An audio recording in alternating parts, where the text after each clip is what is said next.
Hello everyone and welcome back to Reach AKG. I'm Dr. Cornell Daniel Grisby, your virtual school psychologist. In today's video, we are talking all about how you can avoid burnout as an urban school psychologist.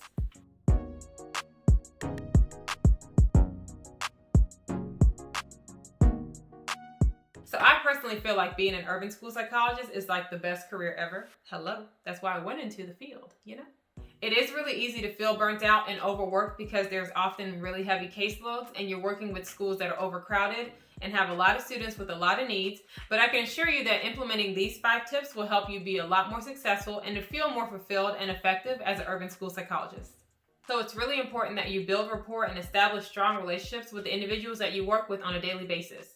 Now, this is everyone from the custodial staff to the teachers to the administrative staff. You want them to all view you as a strong and confident school psychologist and also someone who's really invested in seeing their school thrive. Now, when I worked as a full-time school psychologist, I abided by the 3 C's: compliments, confidence, and confections. Now, when it comes to compliments, I like to give those out just because I realize that it makes people feel good about themselves and also that we don't get enough compliments on a daily basis. We don't hear enough positive things about ourselves or even towards ourselves on a regular basis that makes us realize that people are listening and that people care about us. And so when I see that I have the possibility and the power to make someone's day better, I take that upon myself because I know that there are going to be days I'm going to come to work and I'm not going to really feel like being there. And maybe when I need that energy given to me, someone is going to give that back so that I can persevere through a difficult day. And so in many cases, I'm walking around the hall and I'm intentionally looking for opportunities to give somebody a compliment. So say I see a teacher who has on a cute skirt that I like, I'm like, hey girl, I love that skirt. That's popping. Got to get that. Where's it from? Something simple, nothing difficult. Say if you see a male teacher and he has on a baseball hat or he's wearing a jersey and you know that team, just make some small talk. Say something kind to let them know that you recognize, 1, that they're human, and 2, that they're actually here, that they came to work, that they are present. And now this is a really important thing to do and something that I feel helps avoid burnout, because when you have a low day or when you come to work and you're feeling like you can't get through it, oftentimes when you put out that type of energy into the atmosphere, someone's going to come see you in the hallway. They're going to notice that maybe you need a compliment and they'll give you one back and kind of help brighten your day. So you want to put that out into the atmosphere so you can get it back when you need it too. Now, being confident and giving others the ability to feel confident is something that I also think is really important in avoiding burnout, because what you want to do is work with other people and have them help you meet your goals. And so if you're working with teachers and they're probably feeling a little defeated or frustrated with a student, it's really important that you give them a compliment and recognize the things that they're doing well so that when you go in to give them something more like a constructive criticism, they don't take it as personally because they recognize that once you're kind of boosting them up first before you give them something to work on. So a good rule of thumb is 5 positives for every negative, and you may think that 5 positives is really difficult, but if you go into your teacher's classroom, it's very easy to pick up 5 things that they're doing correctly. So you can say, hey, I love how you have your classroom is nice and neat and everything is in a row, that the kids' stuff is organized. I love how you've decorated it and you don't have it too overstimulating. Like, there's very easy things that you can point out just to let your teachers know that they are doing a lot of things right. And then when you come in and give them a very specific and constructive criticism, they're going to hear you because they recognize that you see both sides of what they're doing. So it makes more sense and it's just a little bit easier to digest that criticism. Does that make sense? Now, confections is my favorite. Can you tell from the cheeks? But either way. So I love desserts and I love sweets. And one thing that I noticed is that other people like desserts and sweets too. And so when I worked in the schools, I would often stop by Sam's Club, get a big case of whatever, especially for holidays around Christmas. I would get the little peppermint barks and I would get a big container of it. And I would just put it in a nice basket and walk around my school building and literally just knock on the door and ask the teachers if they wanted one. I didn't want anything else.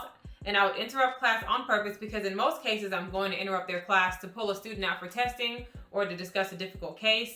And that's typically what they're expecting. So when you surprise them and you sneak up at the door with a piece of candy just to say, thank you for doing a good job. I recognize that you're doing your best effort. Here's some candy. Here's a muffin. Here's some chocolate. That's going to really go a long way, especially when you have to give a teacher a last-minute BASC rating scale and it's going to be filled out by the end of the day.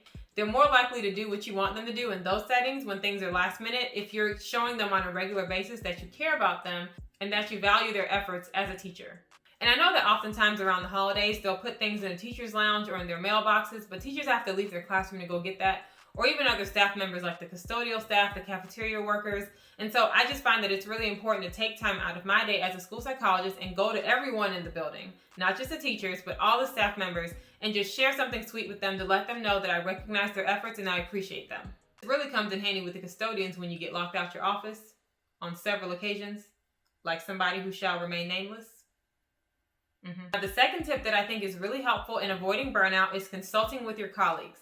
Now, when I was in graduate school, we had a saying, collaborate to graduate. And I think this is something that you can adopt even after you graduate and that you're going into the workforce, because you don't want to be the only school psychologist in your building trying to handle all of these problems by yourself. In many cases, although each school is different, each child is different, there are similar issues that other colleagues you may have in the same county are experiencing, and you guys can collaborate on resources so that you can be more efficient and not work yourself to death. So I found that being a part of different organizations like your local school psychology chapter or the NASP organization, APA, even if you're interested in that one, is really important, because not only do you get to connect with other individuals from different parts of the country and see how they're doing their job as a school psychologist, but it also gives you access to additional resources so that you don't have to reinvent the wheel every time and make up things that's already been created, so that you can spend more of your time building relationships with the students that you work with, as well as those families and staff members at your school. Now, tip number 3 builds off of tip number 2, and that is to efficiently use your time. And so, like I said before, it's really important that you consult with your colleagues so that you save time and not reinvent the wheel. But when it comes to being efficient with your time, this is both inside and outside of the schools. And so a lot of school psychologists tend to take their work home because there's so many things that we could do in a day. We're so well-trained and we have a vast array of skills. And so it can be overwhelming at times. And there may be instances where you do have to take work home just to make sure you're meeting deadlines and staying within compliance.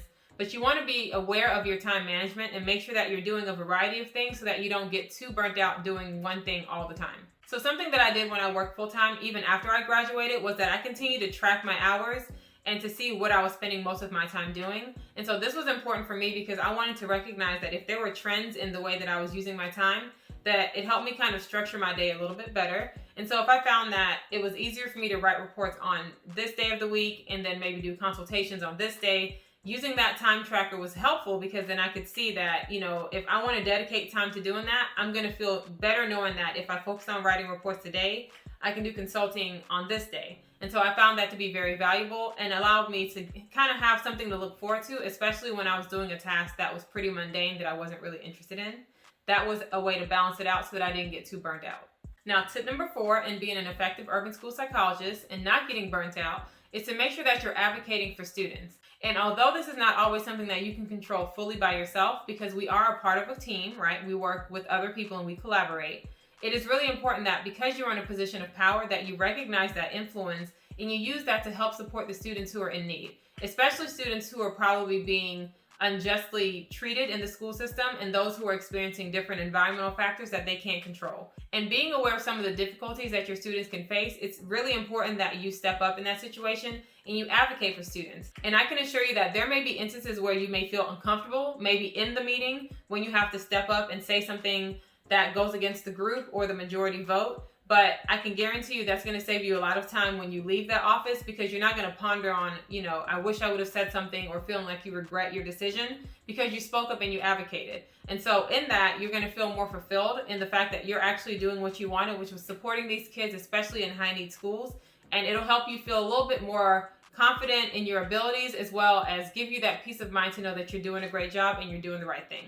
So tip number 5 in avoiding burnout and being an effective urban school psychologist is to make sure that you meet students where they are, and instead of looking for perfection, you look for progress. And now it's really important that you're patient with students on their journey and recognize that if they are further behind, if they're not on grade level, that you want to encourage the staff members around them, the other individuals who you are working with on the student's case, that we want to see where the student is and then encourage that student to increase from where they are and meet their goal in due time. So we don't want to push them or pressure them unfairly, especially if a child is severely behind. But it's really important that you keep in mind that if everyone is not starting at the same place, it's important that we recognize that their progress is going to look different, and there's nothing wrong with that.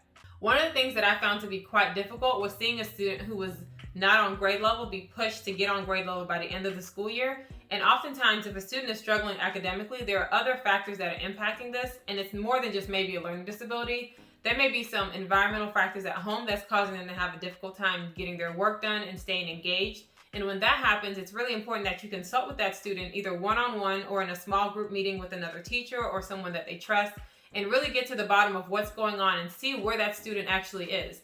And you would be surprised how spending a little bit of time just having a conversation with a student in that regard can really help motivate them to make progress and really help them exceed expectations. But if you don't take that time, sometimes students can feel like their opinion doesn't matter or their concerns don't matter, and that can really impact how much effort they put into it. And so taking that time to really meet the students where they are and helping the staff that you work with know that this is really important, this is something that should be done on a regular basis, is going to make a world of difference for that student and really going to make it meaningful for you as an urban school psychologist. And something that I like to do when I work with students, especially when I worked in high needs schools, was I like to use the THINK acronym when I address these students. And so I try to also share this with my staff members, letting them know that if they are saying something to a student, especially when they're trying to reprimand a student, that you want to say things that are truthful, helpful, inspiring, necessary, and kind. And if you're working in high needs schools, if we're working with students who are dealing with a lot of adverse effects outside of school that they can't control, they're probably used to people speaking to them very aggressively and being very punitive. And so when you want the child to open up or when you want to figure out exactly what's going on with the student, it's really important that you use the THINK acronym so that you can help them feel like their opinion is valid and that you're welcoming them to be honest and open.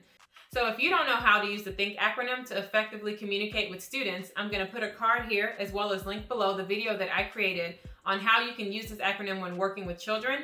Now this can apply to other individuals in education as well, so feel free to look at that video and see how it can help you better communicate with your students. So these are the 5 tips that I found from my research on urban school psychology that I think will be really helpful if you're an urban school psychologist and you want to avoid burnout and be effective. If you have any questions, please let me know.